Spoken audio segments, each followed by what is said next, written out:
നമ്മുടെ യൂട്യൂബ് ചാനലിലേക്ക് സ്വാഗതം.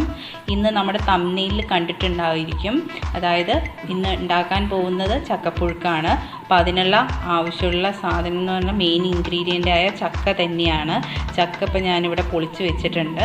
അതേപോലെ തന്നെ കുറച്ച് ചക്കക്കുരും ഇട്ടിട്ടുണ്ട്. ഞാൻ ഇവിടെ കുറച്ച് ക്വാണ്ടിറ്റിയിലാണ് ഉണ്ടാക്കുന്നത്. ഇതിൽ കുറേ പേർക്ക് അറിയായിരിക്കും, എന്നാലും അറിയാത്ത ആൾക്കാർക്ക് വേണ്ടിയിട്ടാണ് ഞാൻ ഈ ഒരു റെസിപ്പി അപ്ലോഡ് ചെയ്യുന്നത്.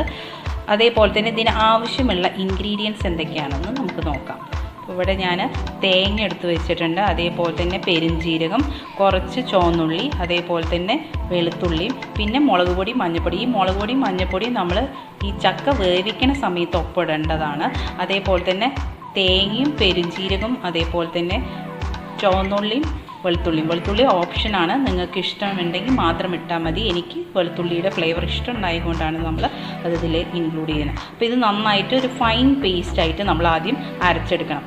അപ്പോൾ നമുക്കതൊന്ന് നോക്കാം. അപ്പോൾ നമ്മൾ പ്രഷർ കുക്കറിൽ ചക്കയും ഇട്ടിട്ടുണ്ട്. അതേപോലെ തന്നെ നമ്മൾ നേരത്തെ മാറ്റിയെടുത്ത് വെച്ച മുളക് പൊടിയും മഞ്ഞൾപ്പൊടിയും ഉപ്പും കൂടിയും ചേർത്തിട്ട് യോജിപ്പിച്ച് വെച്ചിട്ടുണ്ട്. അതിലേക്ക് നമ്മൾ കുറച്ച് വെള്ളം നമ്മൾ ഉപയോഗിച്ചാൽ മതി. എന്താ പറഞ്ഞാൽ ഈ ചക്കയിൽ നിന്ന് തന്നെ വെള്ളം ഊറി വരും. അപ്പോൾ നമുക്കിതൊന്ന് കുക്കറിലിട്ട് വയ്ക്കാം. ഒരു 2 വിസിലാവുമ്പോൾ നമുക്കിത് ഓഫ് ചെയ്ത് വയ്ക്കാം. ഓക്കെ, 2 വിസിലായിട്ടുണ്ട്. ഇനി നമുക്കിതൊന്ന് ചൂടാറാൻ വേണ്ടിയിട്ട് കാത്തു നിൽക്കാം. അത്യാവശ്യം ഇപ്പോൾ വെന്തിട്ടുണ്ട്. അപ്പോൾ നമ്മൾ വിസിലൊക്കെ തുറന്നു. ഇനി നമുക്കിതിൽ ചേരുവ എന്ന് പറയുന്നത് നമ്മൾ നേരത്തെ അരച്ച് വെക്കാൻ പറഞ്ഞിട്ടുണ്ട്. തേങ്ങയും അതേപോലെ തന്നെ പെരുംജീരകം, പിന്നെ ചുവന്നുള്ളിയും, അതേപോലെ തന്നെ വെളുത്തുള്ളിയും. അപ്പോൾ അത് എല്ലാം നന്നായിട്ട് മഷി ഇതുപോലെ അരച്ചെടുക്കുക. ഫൈൻ പേസ്റ്റായിട്ട് അരച്ചെടുത്തത് ഇതിലേക്ക് ചേർത്ത് യോജിപ്പിക്കുക. ഇതാണ് നമ്മൾ അരച്ച് വെച്ച തേങ്ങയും പെരുംജീരകവും വെളുത്തുള്ളിയും ചുവന്നുള്ളിയും കൂടി ചേർത്തിട്ടുള്ള അരച്ച സംഭവമാണ്. അപ്പോൾ ഇത് നമുക്കിനി അതിലേക്ക് യോജിപ്പിക്കാം.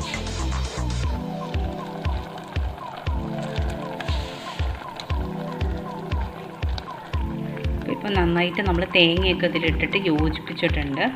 ഇനി വേണമെങ്കിൽ നമുക്ക് കുറച്ചും കൂടി വെള്ളം ആഡ് ചെയ്യാം. നിങ്ങൾക്ക് കുറച്ചും കൂടി നീട്ടിയിട്ടാണ് ഒരു വേണ്ടതെന്ന് വെച്ചിട്ടുണ്ടെങ്കിൽ കുറച്ചും കൂടി വേണമെങ്കിൽ നമുക്ക് വെള്ളം ഒഴിക്കാം.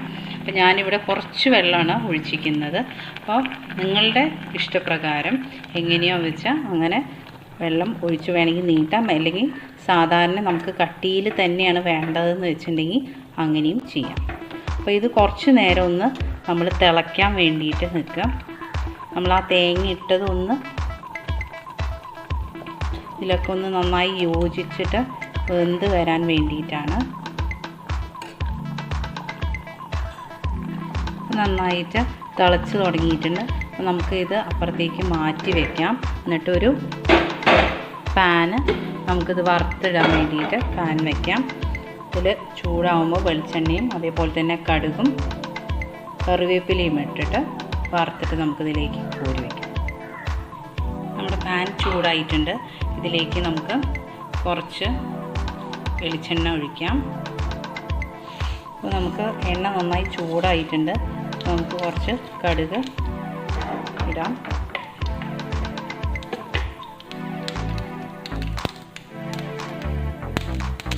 കടുക് നന്നായി പൊട്ടി വരുന്നുണ്ട്. ഇനി ഇതിലേക്ക് നമുക്ക് കറിവേപ്പില ചേർക്കാം. അപ്പോൾ ഏകദേശം കടുക് പൊട്ടിക്കഴിഞ്ഞിട്ട് നമുക്കിതിലേക്ക് കറിവേപ്പില ചേർക്കാം. എന്നിട്ട് കറിയിലേക്ക് ഇത് യോജിപ്പിക്കാം. നമ്മൾ കറിയിലേക്ക് യോജിപ്പിച്ചിട്ടുണ്ട്. അപ്പോൾ നമ്മുടെ ചക്കപ്പുഴുക്ക് റെഡി ആയിട്ടുണ്ട്. സ്വാദിഷ്ടമായ ഒരു ചക്കപ്പുഴുക്കാണ് ഇത്. നിങ്ങളെല്ലാവരും ഈ റെസിപ്പി ഒന്ന് ട്രൈ ഔട്ട് ചെയ്യണം. ഇഷ്ടമായാൽ ലൈക്ക് ചെയ്യുക, ഷെയർ ചെയ്യുക, അതേപോലെ തന്നെ കമൻറ്റ് ചെയ്യുക. സബ്സ്ക്രൈബ് ചെയ്യാൻ മറക്കരുതേ. Thank you.